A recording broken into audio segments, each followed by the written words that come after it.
I have you loud and clear. Hello. Welcome. Science. And that is to say, physics, medicine, nature, Space. Time. brain, Life. The universe. This week on The Naked Scientists, the rise of the machines. Could an artificially intelligent robot take your job anytime soon? as much as 47% of current US employment might be at high risk of automation over the next 20 years. And then, could they take over the world, Terminator style?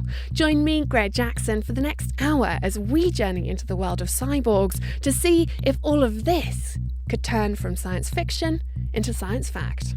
The Naked Scientists podcast is powered by ukfast.co.uk.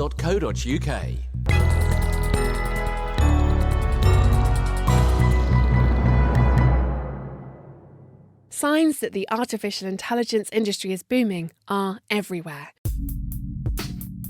Google snatched DeepMind, London-based AI startup, from Facebook for a rumoured $400 million.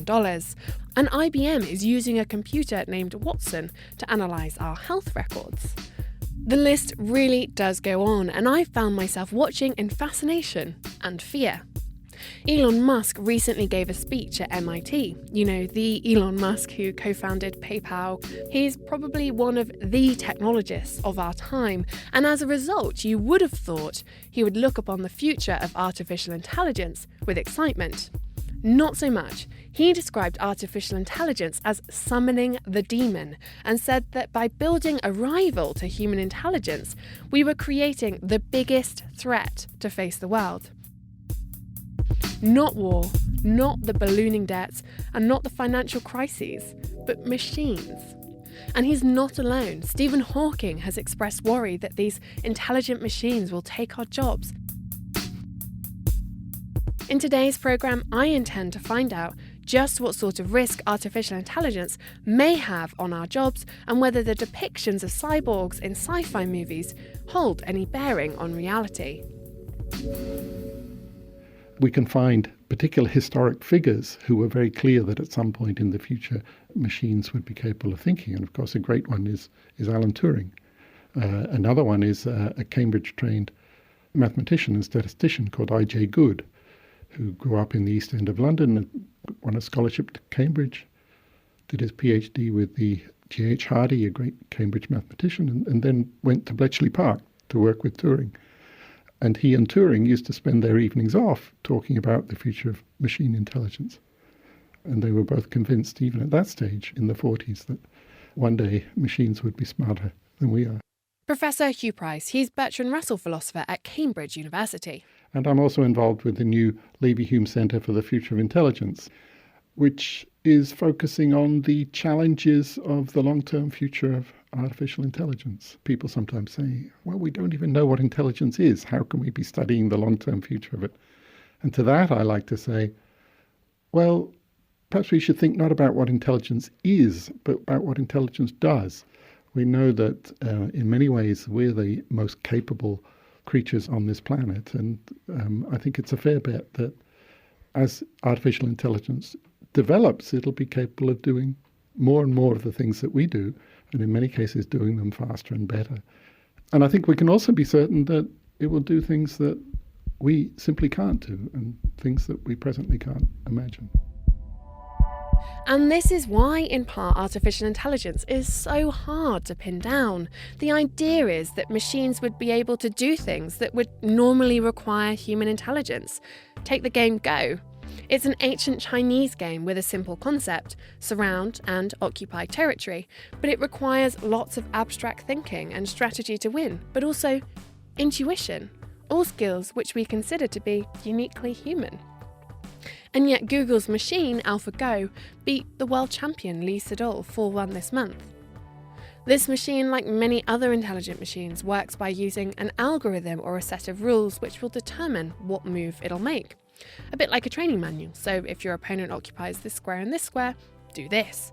But what makes AlphaGo intelligent is that once it understood the rules, it then started to teach itself how to play better.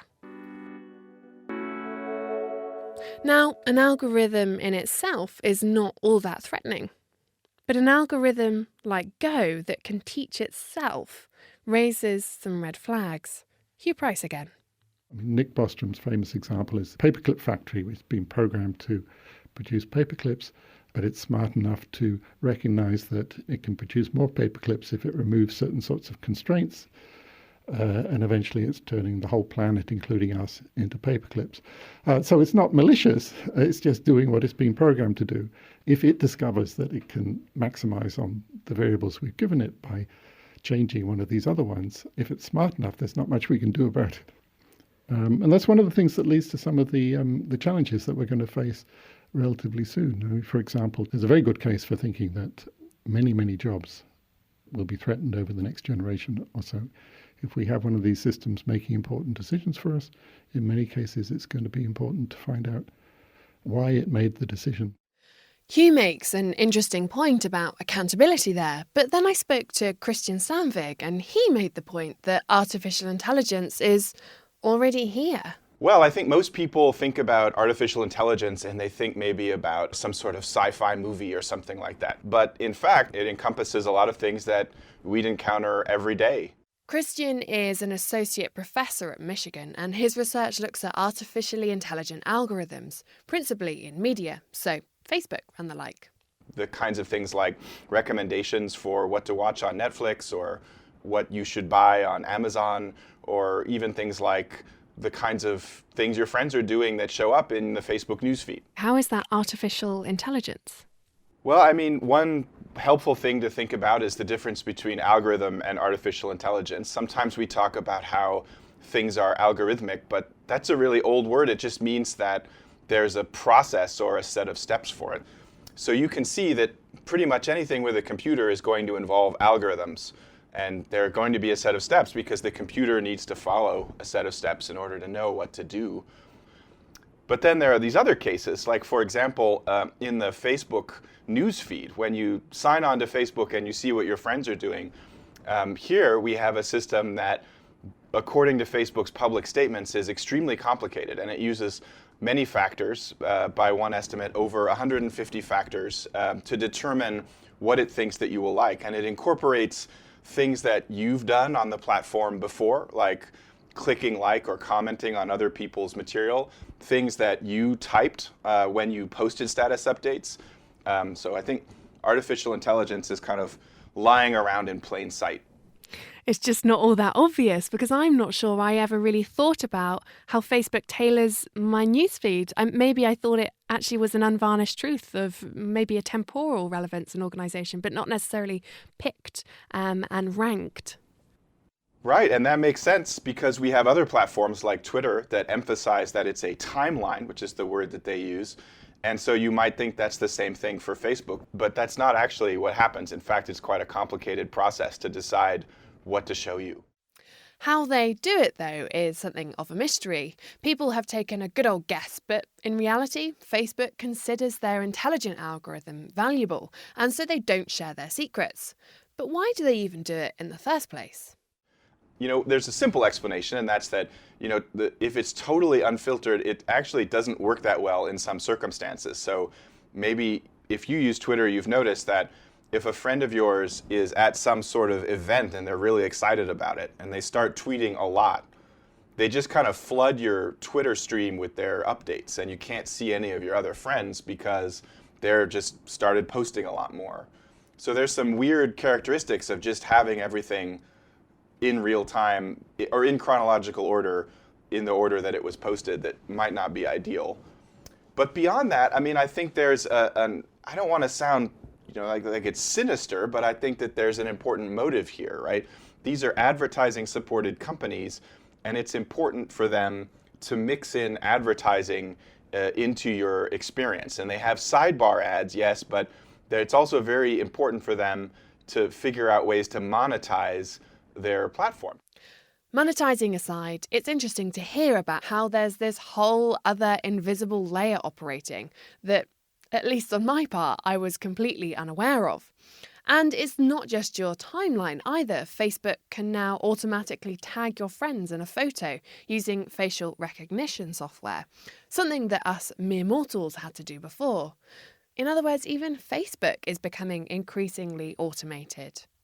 I mean, it's really amazing the degree to which most mediated interaction today has this additional layer built into it, which is a computer making decisions. And because some of these decisions can be quite complicated, that means that the extra level of mediation, we're not even sure exactly what the results are. Usually we implement these systems by optimizing them for a certain goal, like let's design a system that makes people click on this as much as possible. But these systems might optimize for all kinds of other things, and we just don't understand the consequences. Unfortunately, I think we're just at the beginning of this, and as we see automation spread into all kinds of aspects of our lives, because computers are spreading into all kinds of access to our lives, we're going to see this as a really significant change. And I don't think we're at all ready to understand the implications of that.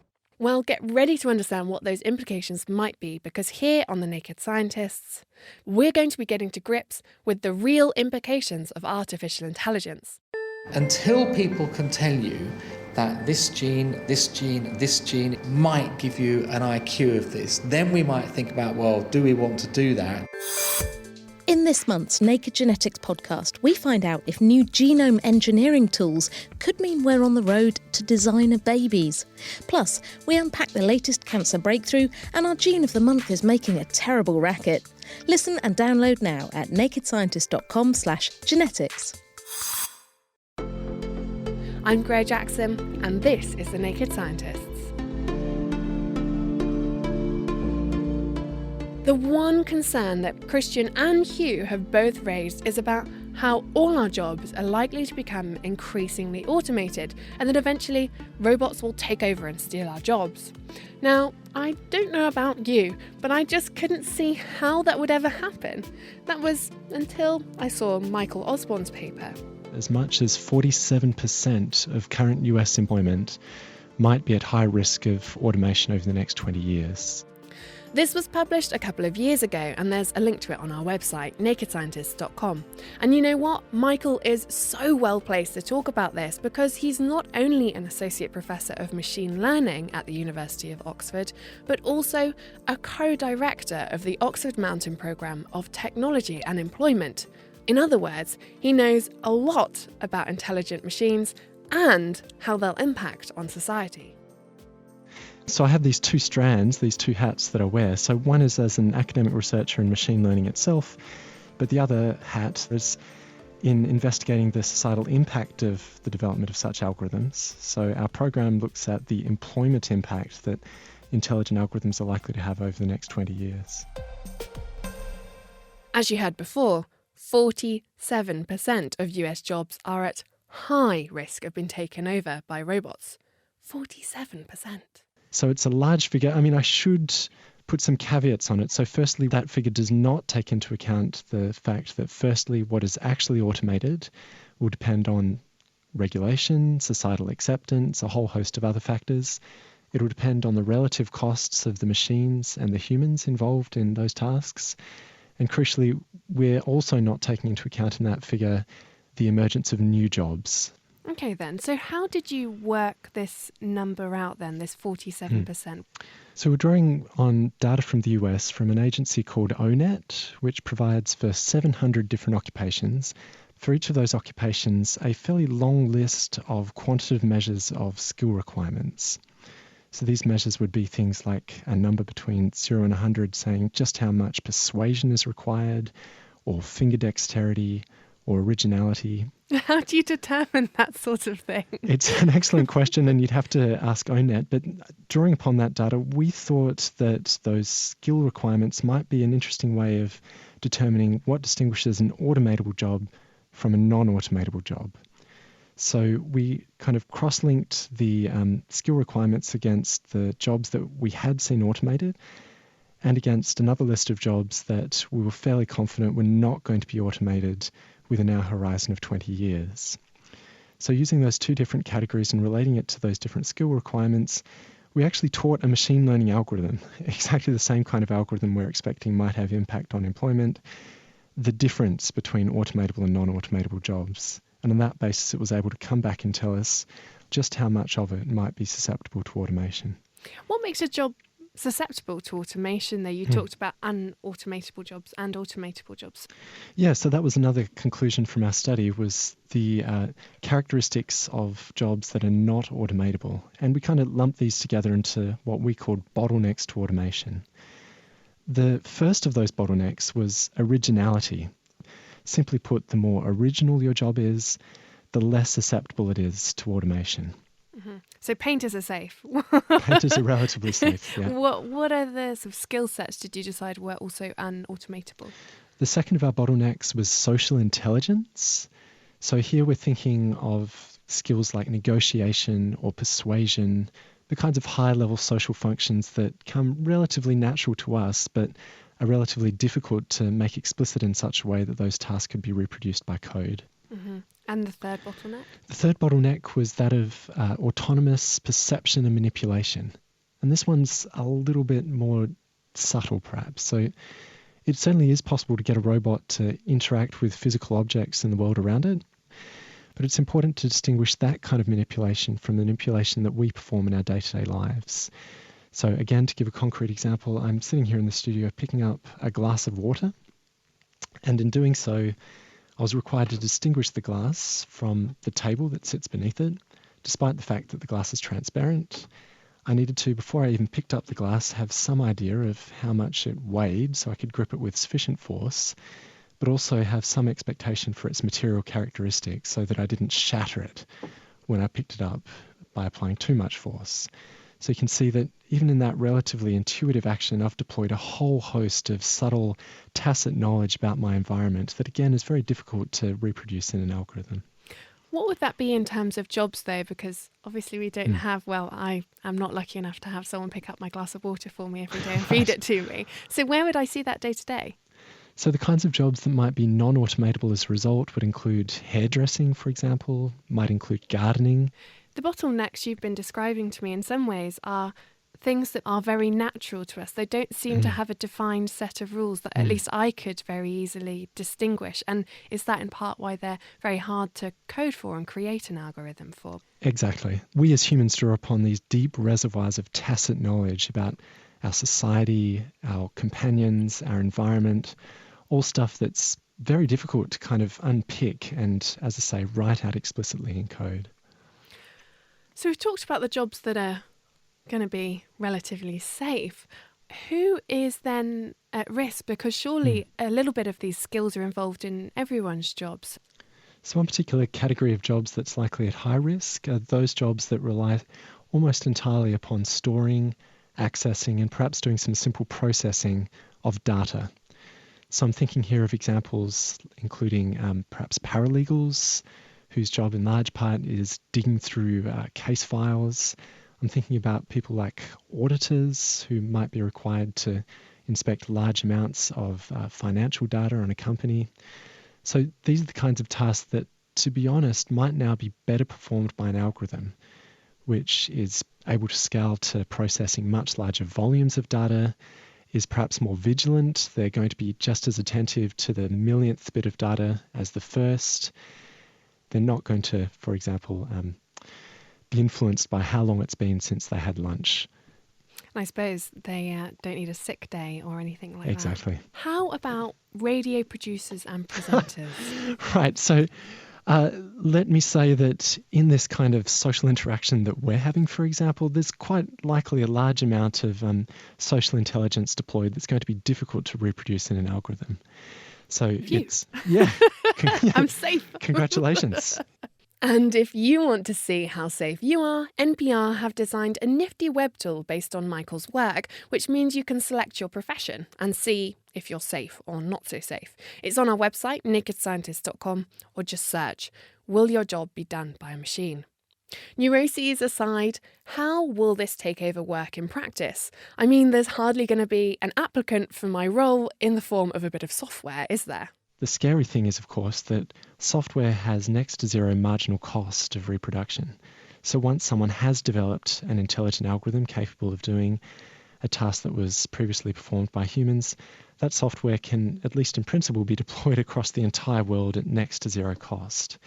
So in many cases, we might see relatively rapid transitions to automated software solutions once that technology is developed. Are you surprised, or indeed do you think things should become increasingly automated?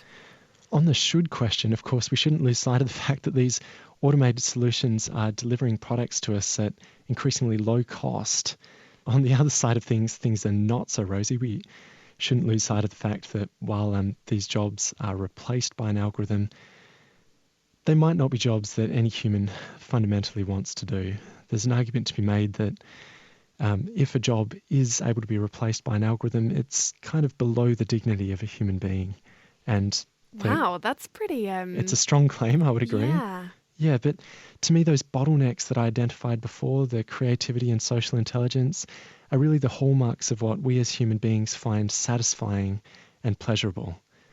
Consider the tasks we do in our spare time, our hobbies. They are almost universally things that involve some degree of interacting with other humans or being creative. So to me, the kinds of jobs that will remain after automation are going to be increasingly satisfying and enjoyable. I suppose in some ways Michael is right, and this revolution in machines is in some ways akin to the Industrial Revolution we saw. In the short term, lots of unemployment, but in the long term, a whole new industry was born, the service industry, and some might argue that this included many more elements of what makes us human, i.e. that social interaction. And the more I looked around daily life, the more I could see evidence for it. If I had the luxury of a personal assistant previously, would my smartphone have taken their job? Take me to the Department of Engineering. Getting directions to Cambridge University Engineering Department. Conveniently enough for me, Milica Garshitz at the Department of Engineering in Cambridge University is working on a new generation of personal assistants. In 120 yards, the destination is on your right. And unlike today's personal assistants, Milica hopes that one day we'll be able to have proper conversations with these things, what experts call dialogue systems. Arrived at Cambridge University Engineering Department. You probably all have heard of Siri on iPhone or other personal assistants, but these systems can be more widely used in situations like banking, or they can be used for providing healthcare information for elderly people, for instance. These systems normally have three components. The first component, which is called speech understanding, is trying to extract the meaning from the speech. The second component, which is called dialogue management, tries to decide what is the best response, or what we call action, to take to say to the user. And then the final component generates this response into speech. None of this is trivial. Putting speech into text, understanding that, and then deciding what the best action is, and then turning that back into speech. It's really complicated, especially that middle step of understanding and actioning. Currently, systems like Siri and Google all operate on a series of rules. Someone has literally sat down and thought about all the possible things you could ever want to ask your smartphone, written it into a code, and voila. Sounds painstakingly protracted. Now, this is obviously suboptimal because a human can't think of all possible situations, and it's very expensive to develop such systems. So what we are doing is try to use machine learning to tackle this problem, to make these systems better. When you say machine learning, what do you mean? Are you literally sitting down a computer and saying this is X and this is Y? Not really. So the idea of machine learning is that the machine could analyze data and then try to build a model, and then based on that model make predictions. So the prediction could be what the user wants, or the prediction could be what the system should say back to the user. A particular machine learning method that is very useful for building dialogue system is based on reinforcement learning. Reinforcement learning is all about trial and error. In machine learning, we normally have two ways of learning. One is supervised learning, and you can think of that. You have a teacher who is teaching you. So teacher is showing you how to do something, and then what you try to do, you try to imitate your teacher and do it as good as teacher is doing. Reinforcement learning is very different. In reinforcement learning, you explore different possibilities. You don't have the teacher, but you have a parent, say, who will give you occasional reward based on what you did, if you did something well. And then in similar ways, like children are trying to get as much presents from their parents, the system is also trying to maximize its reward. And indeed, many reinforcement learning algorithms were inspired from nature and how biological systems learn. It just made me thinking of kids wanting treats. I mean, is there a chocolate equivalent for a machine? Oh, absolutely. The reward is numerical, and it is an equivalent of chocolate. And speaking of food, we decided to dial up the dialogue system in search of some lunch. What kind of food would you like?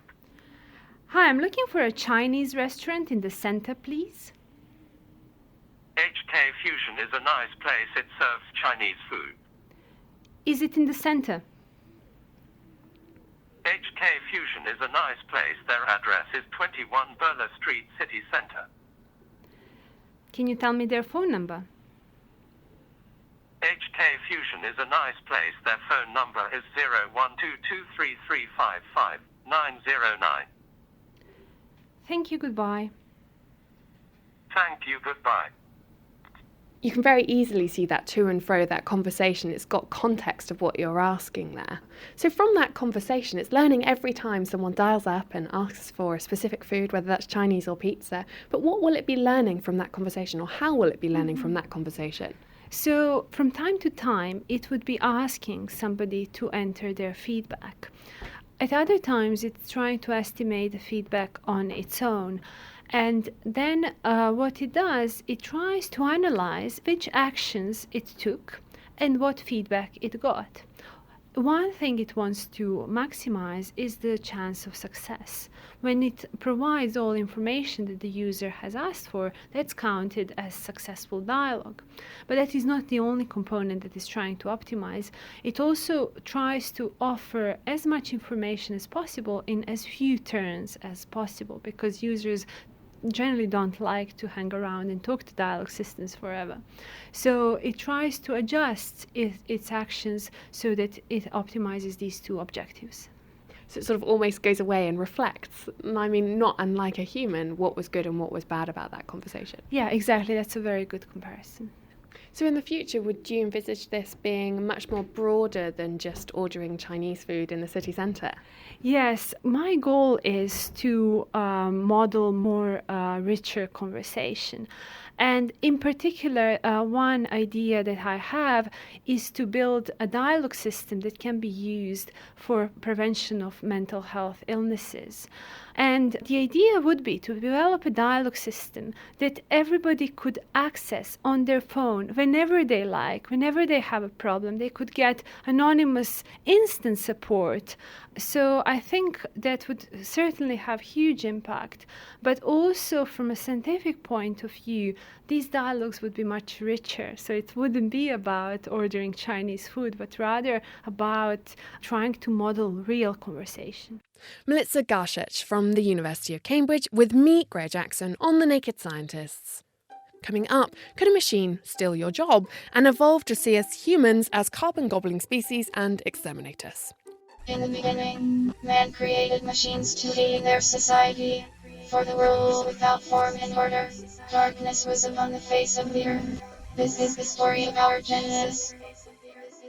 Well, as I found out, as much as 47% of current US employment might be at high risk of automation over the next 20 years. So it looks like the job bit is inevitable. As for wiping out all of humanity, we'll get to that soon as we understand how this could possibly happen, because this all kind of feels like something beyond our wildest dreams. Now, machine like Militzers are still quite narrow in intelligence. If a robot is going to take over the world, we'll need to get to a more general intelligence, where a machine could actually think for itself. But how do we do that? There are two ways, and both are inspired by nature itself. One is by reverse engineering the brain, and we'll come to this, but the other is by copying evolution. Isn't it, Georgia Mills? Exactly. We're going to use evolution to make the next generation of super robots. So if we take us humans as examples, how did we get clever? Well, there are a number of different theories on exactly when and how humans and our ancestors became intelligent. And even though we don't know the exact reason we became smart, we do know the mechanism, and that's evolution. So the individuals who weren't so smart gradually got booted from the gene pool, essentially. To put it nicely. Yes, booted, dead, meaning that as a species, we got smarter and smarter. And then we eventually get to where we are today, where we're able to cure diseases, sending rockets into space. I mean, this is a really complicated process. It involves genes and environmental pressures. So how do you mimic this? Well, if we think about evolution, it involves a code. So that's DNA. And when a living thing has offspring, there are tiny changes in this code, which is maybe caused by mixing the DNA with another organism or by errors in the code. So that's a mutation. And this causes variation. And then if some things do better than others in this variation, we have what we call natural selection, which is kind of the bare bones of evolution. So if you take this idea and change it from a biological code into a computer code. Simple. You can create a system where these little iterations crop up in each generation of code, and then you can have a system in place which acts as the natural selection, testing the code for the output you want.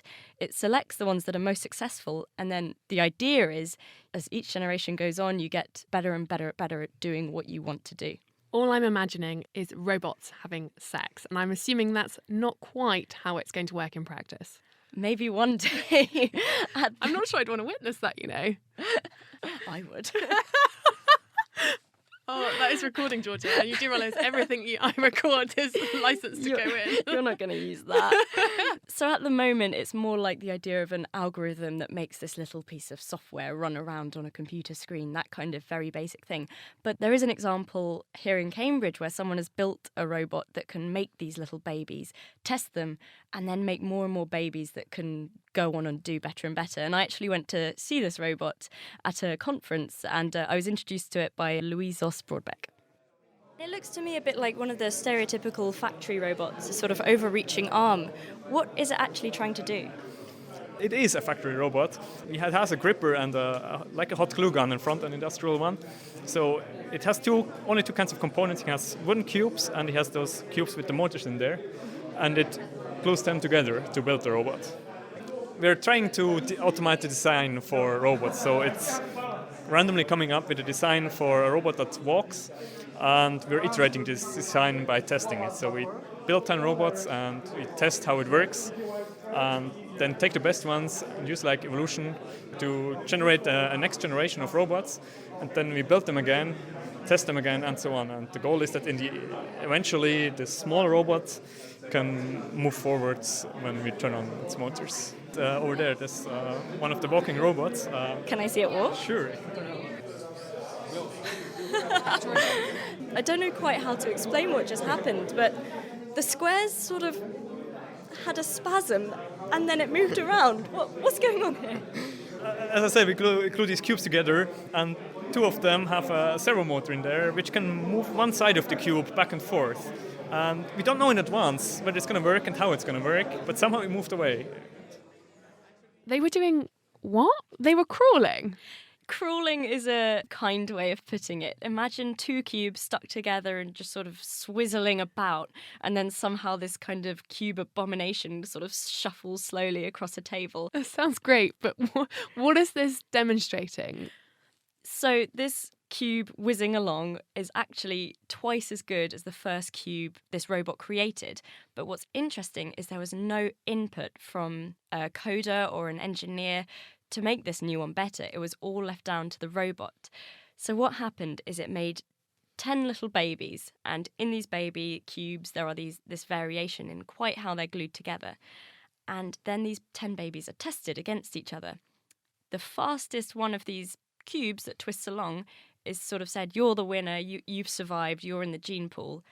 The computer takes the design from that cube baby and says, this is the winner, makes 10 slight iterations from that design, like the mutations I mentioned earlier, and then does the whole process again. So the idea being each generation, the designs get slightly better. And I think after about 10 generations, they got twice as fast at crawling.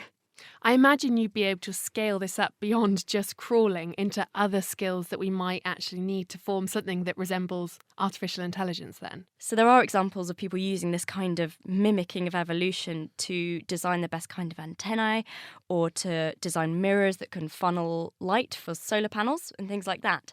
And there's no reason in principle it can't be used to try and make intelligent computers. In a way then, these computers are thinking outside the box. They're thinking in ways that humans wouldn't be able to think, and thus thinking of ways that they can change and evolve to be much better in their design than perhaps we even could design them to be. Well, I'll hold you back on the word thinking there. There is no thinking going on. It is just making random changes in this code. And then by just simply testing and changing again, the actual effect we get is something that looks like this robot has been really creative and has solved the problem, but really it's just using this random process of evolution. By having this process being random, I'm assuming that's not perfect. There aren't environmental pressures which say, do this. It's completely random. So surely there's got to be a catch here. You've got your finger on it right there. So the thing about evolution is it doesn't say, let's go and have great big brains. That's exactly what we need. There are a whole host of things that might be selected for. There's also the problem that evolution unfortunately takes millions of years. So we kind of want to speed the process up. And the other problem is mutations. I mentioned them earlier. They're often bad. If you think about mutations, they're associated with things like cancer. But we have the advantage here, so we can be a bit sneaky. We can say only good mutations in the code from now on. We can speed up generation times and things like that. And we can say we only want it to be selected for intelligence. So we have these advantages here over evolution, but it's still not clear if this will actually be enough to get these super intelligent computers. If that's not enough then, what about option number 2? Could copying the brain, or what scientists call reverse engineering the brain, hold the answer? Well, this is what one Dr. Richard Turner is tackling at the University of Cambridge. Well, simply put, the brain is the most complicated object that we know about in the whole universe at the moment. It contains, roughly speaking, 100 billion neurons, which are wired in an incredibly complicated way, and it's able to use that structure to process incoming information, make decisions about what it should do in light of that information, and then action those decisions, i.e. make your muscles move. At the moment, we know next to nothing about how that entire system carries out those 3 basic fundamental operations, although by looking at particular parts of the system where we think we know what the functionality is, we're able to make some small progress. When you say some small progress, you mean in copying or what you might call reverse engineering the brain? Both. So I've been looking at the principles by which people process sounds, and can they be used to develop computer systems for processing sounds in the same ways that people do. How we process sound is remarkable. Right now, if you stopped what you're doing, how many different sounds can you hear? 3? 4? 5? 10? Yet you can still listen to me and not be distracted by all those sounds. Now think about it from a machine's perspective. How does it know which sounds to ignore and which ones to pay attention to? Well, Richard's got that sorted. By understanding the statistics of sound, you can make a machine learn to distinguish different noises from a camping trip, say. In the clip, I start by a campfire, and then you'll hear my footsteps as I walk through gravel. Then I go past a babbling stream, and the wind then starts to get more strong. And I unzip my tent and get in, and it turns out I do this just in time because it starts to rain. Now, all of those sounds are examples of what we call audio textures. They're comprised of many independent events like individual raindrops falling on a surface, which in combination we hear as the sound of rain. And perhaps what's remarkable about those clips is each one of those sounds is in fact synthetic. It was produced by taking a short clip from a camping trip and then training a machine learning algorithm to learn the statistics of those sounds. I mean, I think of a sound as a sound. I don't see it or hear it as a series of statistics. So what do you mean by that?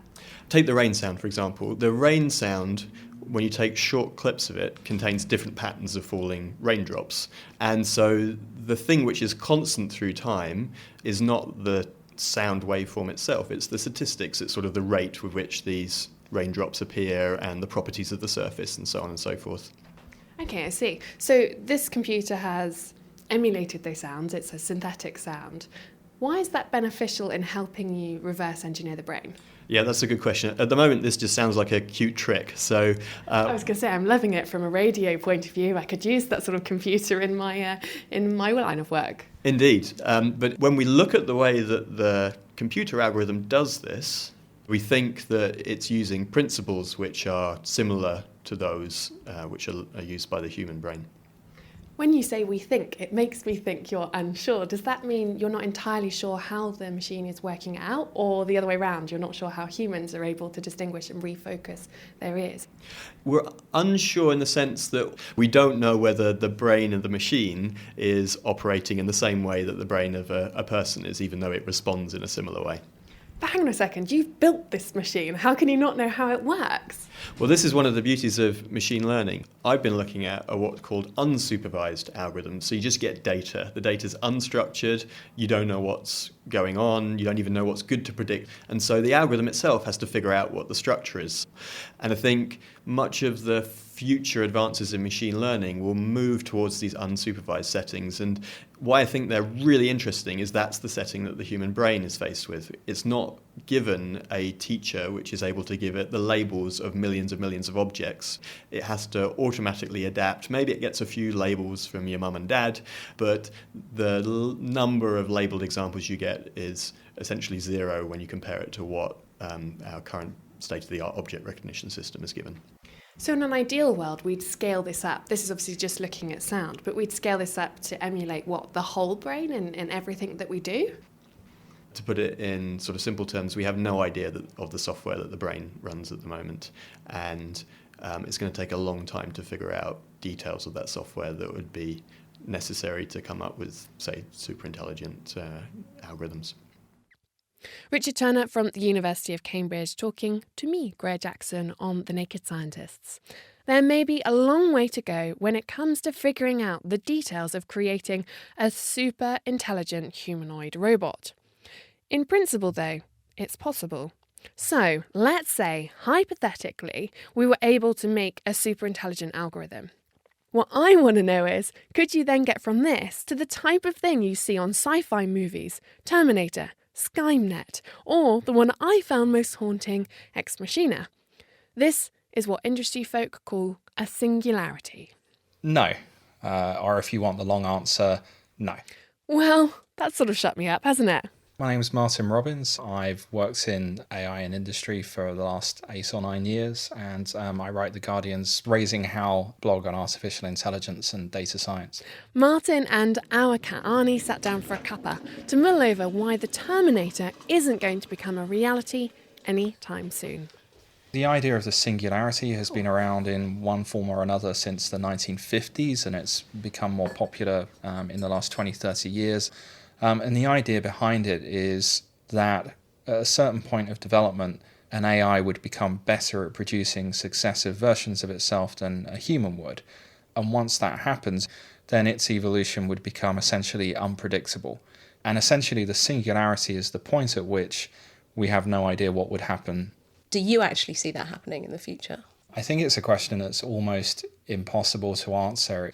In a way, it's very similar to the sort of Victorians speaking about what constitutes life and how do we create life. So if you go back 120 years, people like Mary Shelley were obsessed with the idea that you could reanimate a corpse and somehow take an inanimate object and imbue it with the qualities of life. The problem with that is you immediately start falling into all of these semantic questions and practical questions about what do you mean by life? What does it mean to give life to an object?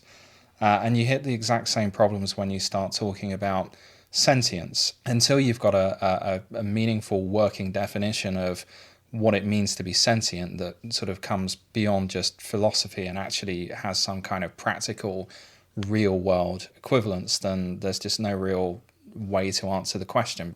I guess one of the problems is when we see depictions of artificial intelligence, robots, for want of a better word, in films, there's this idea that they have feelings, thoughts, they have interactions with humans. And is this just us projecting onto AIs what we think that they might be, building them in our own image, in our own minds?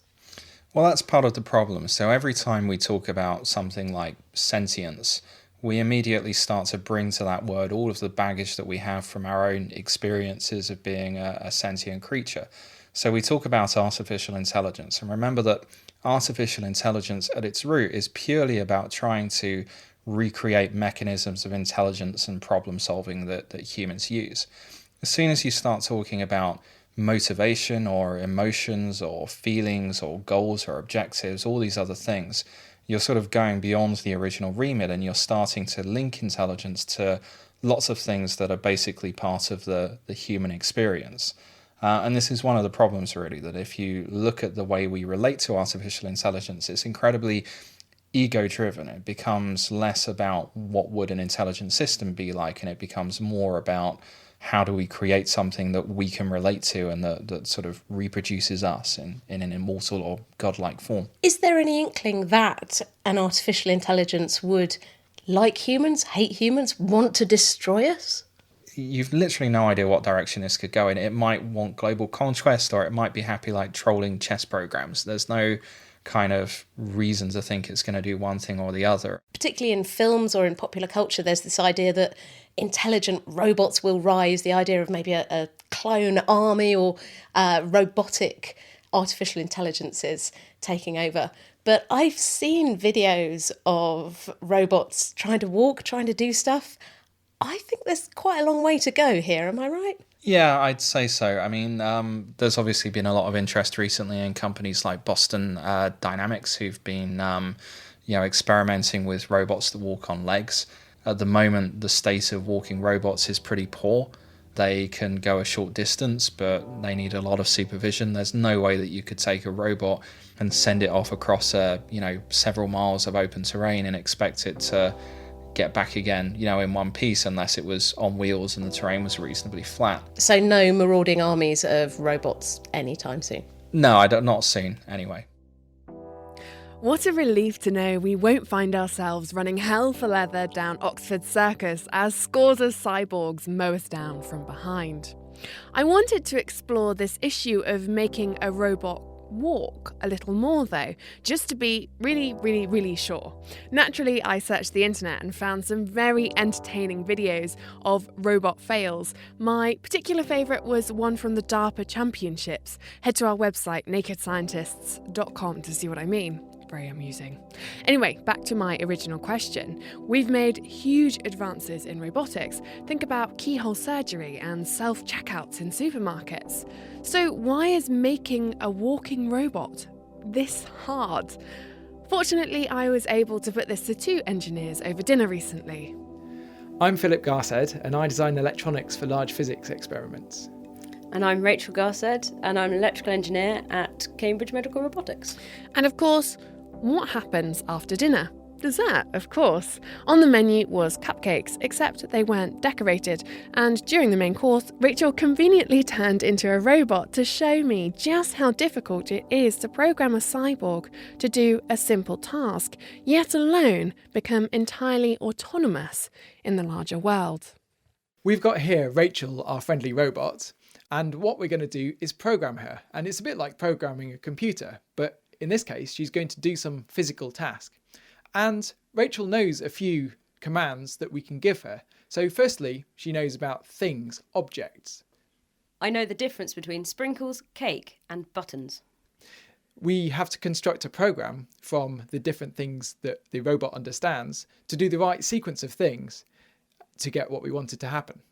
So we give it a series of commands. Exactly. It's almost like having a recipe. You have to do everything in the right order, otherwise you get some horrible disaster. So what commands do you understand, Rachel? I understand pick up, put down, unload, and rotate. Oh, and also stop. Okay, let's take it away. Let's see how I do. I'm feeling pretty confident. Okay. Okay, so you've made me Blue Peter style. Here's one you made earlier. So it's got 4 chocolate buttons on, a series of sprinkles and icing, and that's what I'm going for. Pick up sprinkles. So that worked quite well. She's holding the sprinkles. Unload sprinkles onto cake. Stop, stop, stop, stop. That didn't quite go to plan, did it? So you've stopped the robot, but currently there are sprinkles absolutely everywhere. So what do you think went wrong there? I didn't specify how long to unload for. Exactly. We have no way of telling the robot at this stage when to stop. It doesn't know how many sprinkles are too many. What we can do is specify a time. I'll get another cake. I'm not sure you're going to have any sprinkles left by the end of this. Extra. We've got more. Okay, so we're going to start again from the beginning. Pick up sprinkles, unload onto cake for 1 second. Put down. Job 1 complete. Better? That's better. But did you see how unexpectedly it went wrong? And you didn't even have a clue that it was about to go wrong. No, I suppose it's just that common sense in me that would expect to not pour that many sprinkles. Robots have no common sense. We have to program it. Pick up buttons. Right. You've got about 100 there. Is that as many as you wanted? I need 4, but probably one at a time, I should imagine. Put down, Rachel. Pick up 1 button. Unload on cake. Winning. Right, exactly. But do you remember before how we were able to tell the robot to do something for a certain amount of time or for a certain condition? You'll notice here that we're doing the same thing many, many times. So this is where robots actually start to come into their own, because we can say for 4 buttons, pick up 1 button, unload button onto cake, rotate cake. And because it knows that's got to happen 4 times, it will end it for button number 2, button number 3, and button number 4. I went wrong at every single instruction there, pretty much. I poured sprinkles everywhere, I stacked chocolate buttons on top of each other, and this is still what I would consider a really simple task. And yet, Rachel, pretending to be a robot, is about as sophisticated as we could get, because we're really still using her human intelligence. She knows how to pick up a tube of sprinkles without crushing it, and all these little things. She can identify exactly where the cake really is. And in reality, robots are much more limited than that. It shows you how versatile humans are, and really how much you have to limit the problem if you're trying to interact with a robot, with the outside world. And I suppose this goes back to what Michael Osborne said about those jobs that robots will never be able to replace. The vocations that require social interaction, creativity, or require us to engage or manipulate our environment, like gardeners or hairdressers. But there are plenty of other jobs which don't include these skills, like paralegals or auditors. With that in mind, should we be taking artificial intelligence much more seriously right now? Philosopher Hugh Price again. There's a good case for thinking that probably over the course of this century, we're going to be facing one of the biggest transitions that our species has ever gone through. Whatever it's going to mean, it's a challenge, and whatever its downsides and upsides, they're things that we face together. And I think it's very important to recognise that fact. And to recognise those facts, we have to know the risks. Like, if we lose our jobs to robots, how do we then perceive ourselves? Will we have a crisis of identity? There's a sense in which each of us has many different identities as members of different sorts of communities, work communities and family communities. And it may be that we need to shift things a little bit away from the kind of work focus in defining what we are and make some of the other kinds of focuses more important. It's an interesting point you make, because I definitely define myself in part, certainly by what I do. I make radio. I mean, what are we without our jobs? I'm not sure how I would define myself. Hi, I'm Greer, I'm a radio producer. I mean, I don't know what else I'd say. Well, Perhaps you say that when you're meeting people to interview them, but it may be that in other contexts you introduce yourself in other ways. I mean, certainly if I'm in a taxi and the taxi driver starts chatting, I mean, I'm very careful not to say, I'm a philosopher. Partly that's because taxi drivers tend to have their own philosophies and be very keen to tell you about them. So how do you introduce yourself then? Well, sometimes I say, well, I'm a physicist. What, because you won't get any questions? Exactly.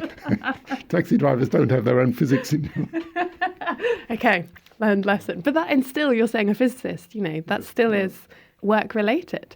That's true. And as I was saying, I do think that to some extent we've got to move away from that. I mean, I think some people will end up having a more, what you might call sort of multi-dimensional kind of, work life, but also and they'll have more time for other things.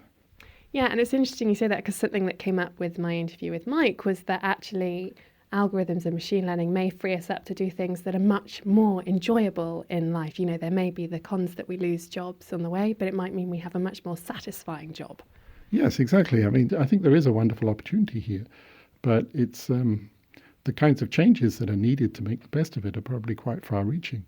We've talked a little bit about what the benefits could be in terms of better jobs and stuff, but I'm wondering how actually you might have a more satisfying job, but actually how machine learning might seriously enhance what we do. I'm thinking medical images, and when you're looking for metastases of cancer or whatever, a machine that could endlessly and tirelessly look at those images and work out which were needed for further screening and not.